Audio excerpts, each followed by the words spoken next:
আসসালামু আলাইকুম বন্ধুরা অন্নপূর্ণা ভান্ডারের জন্য কিন্তু রেশন কার্ডের ফ্যামিলি আইডি লাগছে। তো আজকের ভিডিওতে আমি দেখাবো কীভাবে তোমরা নিজেদের ফ্যামিলি আইডিটা বের করবে খুব সহজে। এর জন্য বন্ধুরা প্রথমে আমরা ক্রোম ব্রাউজার ওপেন করে নেব। ক্রোম ব্রাউজারে গিয়ে ওখানে সার্চ বারে গিয়ে রেশন কার্ড লিখে সার্চ করব।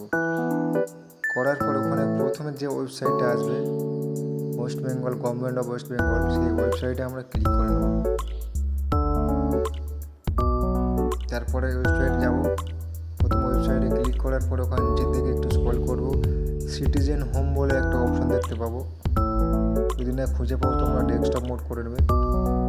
সিটিজেন হোমে ক্লিক করার পরে ওখানে অনুসন্ধান অফিসে ক্লিক করব। অনুসন্ধান অপশানে বাংলায় লেখা আছে, দেখে নেবে। ক্লিক করার পরে ওখানে প্রথমে তোমাদের রেশন কার্ড নাম্বার দেবে, তোমাদের ফ্যামিলি যে কারোর।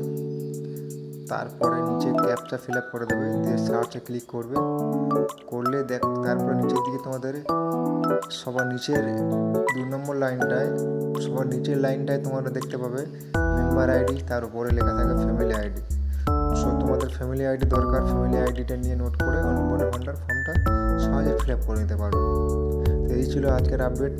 বন্ধুরা, ছোট্ট এই ইনফরমেশন কেমন লাগলো অবশ্যই লাইক করে কমেন্ট করে জানাবেন। সাথে তোমাদের বন্ধুদেরকে এমন ভিডিও শেয়ার করবে, এবং ফেসবুক থেকে দেখলে আমাকে ফলো করতে ভুলবে না। আর ইউটিউব থেকে দেখলে অবশ্যই চ্যানেলটি সাবস্ক্রাইব করে আমার পাশে থাকবেন এই রকম ভিডিও করার জন্য।